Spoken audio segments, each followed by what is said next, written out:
Hey everybody, it's Cardfighter Hunter here. Today I'm going to be talking about Eradicators and their effect on the meta when they are released in English.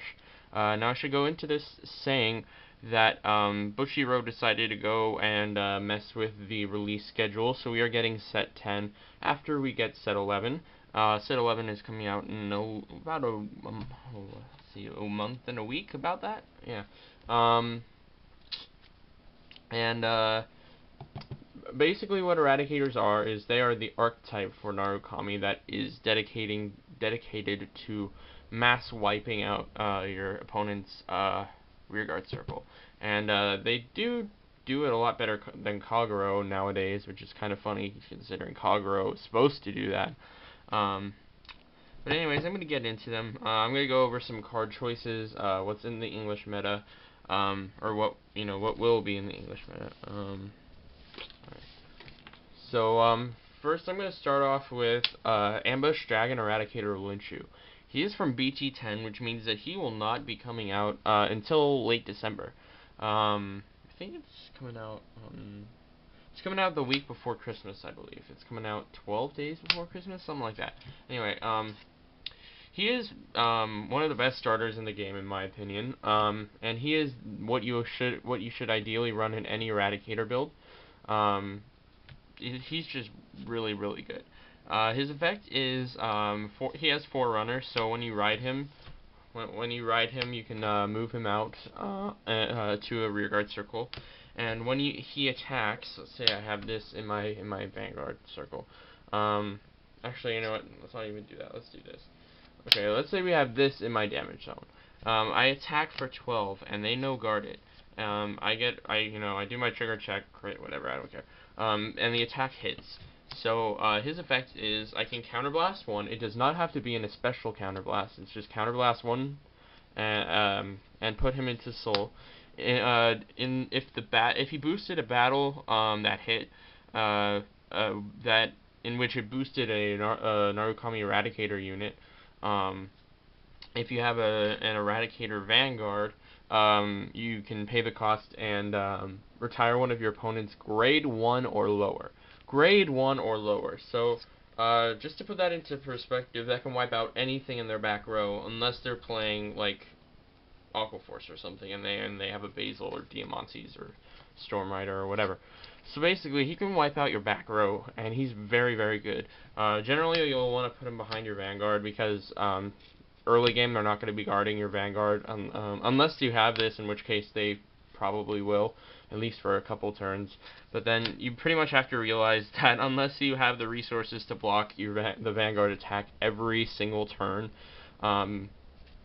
you're pretty much going to have to let this through at some point or another. And if you do have the resources to not let this through, then they're going to abuse that, and you will never have your limit break. So, it's pretty much blocking this is pretty much delaying the inevitable. It could actually end up being more of a minus in your resources than him actually hitting would be, because he is a bit of a mind screw card. He's very good. The other options that you would have.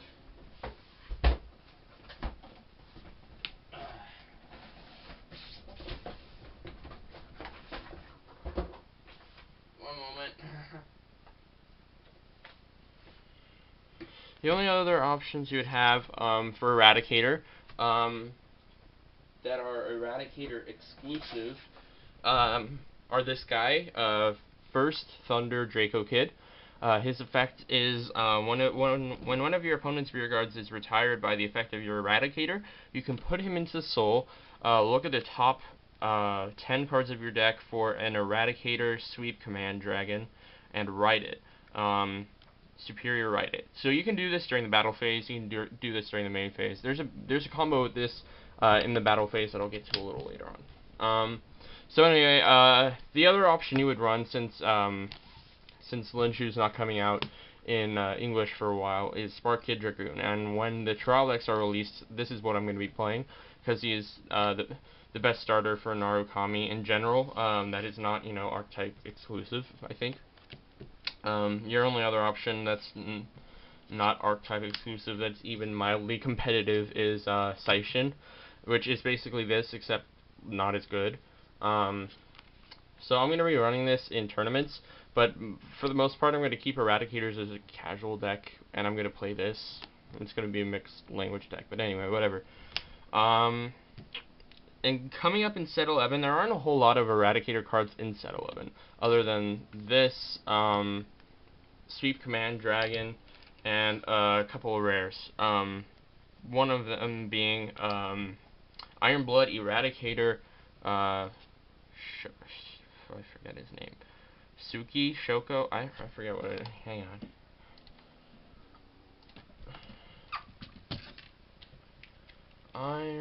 Shuki. Iron Blood Eradicator Shuki. Okay. His effect is, when one of your opponent's rearguards is retired by the effect of your Eradicator, this card gains 3,000 power. So it basically becomes K, except it's also a 10k booster, no matter where it is. So it can become a 10k attacker, 10k booster, no matter where it is, it's going to be 10k. It's a very good card. I'll probably run 4 of this when set 11 comes out, because it's just very, very good. I already have one, but it's in Japanese, so whatever. I'll keep the one Japanese and then run 3 English ones. The other rare in set 11 is Demonic Sword Eradicator Ryo, or as I like to call him, Thunder King Ryo, because he is Ryo, but he is also Thunder, so he is Thunder King Ryo. His effect is, when this card is placed on Vanguard or Rearguard Circle, if you have an Eradicator Vanguard, you may pay the cost, which is put one of your Rearguard Eradicators into the soul. You choose one of your opponent's front row rearguards and retire it. So it's a break even, but it's a good break even, because, you know, if you ride this Silent Tom, I'll kill it. Special Interceptor, I'll kill it. 12k attacker, I'll kill it. It's very, very good, and it also, you know, it powers up him and other cards. There's a grade 2 version of this, which I do not have, Fiendish Sword Eradicator Cho-Oh, which does exactly the same thing, except it's a grade 2. Which I would run 4 of. I would not run any of this, because I would ideally run 4 of the Break Ride and then 3 or 4 of whatever else. The other boss unit, I guess. So I wouldn't run this card. I would run 4 of Cho-Oh, though, because you do have the room for Cho-Oh. And Cho-Oh is a really, really good card. Very, very good card. It's a break-even, but it's a very, very good break-even. I don't have any Cho-Ohs, because they're like 20 bucks now. I don't know what they're going to be in English, because, you know, obviously Eradicators won't be at full power then. But they will be still very good, I think. They will still have one of the first break rides in the game, apart from Gold Paladin and Kagero, Aquaforce, Tachikaze, what's the other one? Bermuda. I think that's about it. Anyway. Oh, and Angel Feather.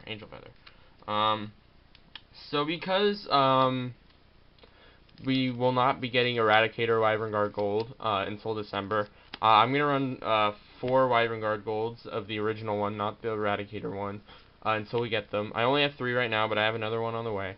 So yeah, not much to say here. 4 Perfect Guards is pretty much needed in Break Ride, Cross Ride meta. In order to be even mildly competitive, you pretty much need to play 4 Break Rides or 4 Perfect Guards, but that's another video, I think. Yeah. So what I'm going to be running when the trial decks come out in a couple of weeks, I'm going to be running 4 Vowing Sword Dragon, the Break Ride, and then I'm going to be playing 3 Sparkhorn Dragon. He is very good. His effect is Counterblast 1, Eradicator, so it's an special Counterblast 1. When its attack hits a Vanguard, you may pay the cost, and your opponent chooses one of their rearguards and retires it. This is not a limit break effect, so the turn you play this, you can activate the effect. And most likely the turn that you ride this, unless you break ride it, they're pretty much guaranteed to let the attack through, unless, you know, they are worried about his skill, which, you know, they should be. But again, they're going to lose more advantage guarding it, I think, than not guarding it. I mean, they're going to lose a lot of shield, whereas they only lose 5k shield if they let it through. But there is a combo with this. The combo is, you attack with him. and then his attack hits, special counterblast 1, kill something. If you use this as your Forerunner, put this into Soul, Superior Ride, I don't have it, but Superior Ride, Sweep Command Dragon, in battle position, and attack again, have a second Twin Drive. So it's a very good, it's restanding Vanguard, but it's a tricky combo. I don't think a lot of people are gonna run it. I will definitely consider running it, because it's a very, very funny combo. It puts so much pressure. It's like, okay, I'm at 2, but if I take this, he can attack again, and I'm going to lose an Eradicator card. So, yeah, that's not very good. Or I'm going to lose a rear guard, I mean, an Eradicator card. Unless they're playing Eradicators, unless it's a mirror match. I only have about 4.5 minutes, so I'm going to try to speed this up. I'm not sure why I'm running this. I'm going to run 4 Thunderboom Dragon when he comes out. I'm probably going to play, or 3 actually. I'm going to play 3 Thunderboom, 4 Cho-Oh, and 4 Spark Rain. I'm not sure why this is in here, to be completely honest. Anyway. Rising Phoenix. A lot of the decks that top, a lot of the Eradicator decks that top, actually run 2 or 3 Rising Phoenix. And the reason for that is because he's actually a really, really good card. And if you put him behind your Vanguard when you're break-ridden, you know, magic numbers really don't matter because it's plus 10k. They're going to have to guard it for a lot anyway. I mean, they still matter, but just not as much when you're attacking for plus 10k. And if it's, you know, Sparkhorn, they're going to have the pressure of Sparkhorn's effect anyway.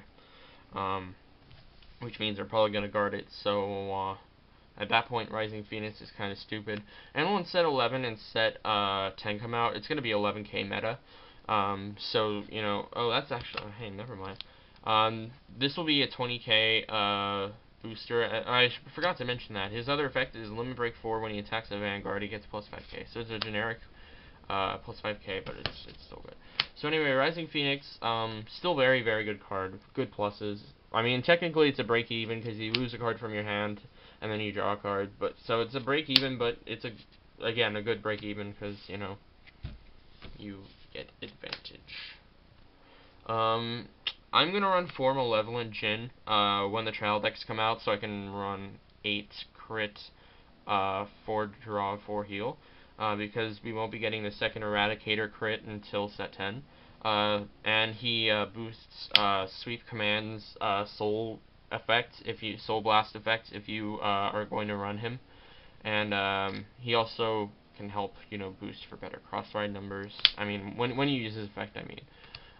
So, good card, good card. I only have 3 right now, but I'm going to play 4. 4 of that, and then 3 of the Eradicator trial deck crit, and then 4 the trial deck crit, and then 4 the draw trigger, the Eradicator draw, and then 4 of the Eradicator heal. So when set 10 comes out, it is going to be a bit of power creep, because we're going to have Draconic Descendant, which, in case you don't know what it does, it's basically Limit Break, Counterblast 1, discard 3 Eradicator units. When his attack does not hit, stand him up and he gains a crit. It's a really broken card, honestly, especially break-ridden, because that pretty much means that no matter what, it's going to be doing stupid things. So it's really, really good. The other Eradicator starter I should probably mention is, I forget what his name is, but he's a Superior Ride, an Ezel-style Superior Ride into Descendant. My friend actually has a full, complete Japanese Descendant deck, and he would rather run the crappy Superior Ride that minuses you than Lynchu, which pluses you. Well, it's a break-even still, but again, it's a good break-even because it can power up things, it can help Superior Ride, you know, whatever. So he would rather minus himself and miss out on the break ride, I should mention, with the Superior Ride than play Lynchu and get a bunch of pluses and apply tons of pressure. So he's a really good card, and the Superior Ride is not very good. The Superior Ride will be a bit more relevant, and I think a bit better, I guess, when Descendant gets hit, if Descendant gets hit, which it probably will at some point, just because Descendant's really dumb. He's really good, and Americans are bandwagoners, and they like to bandwagon everything. So, including me, I'm going to be playing Descendant too, so, very, very good. There's probably going to be a part 2 to this, because I didn't say everything that I wanted to say here. I'll probably make part 2 when set 11 comes out and the new trial decks come out. But until then, this is part 1. So thanks for watching. Bye bye.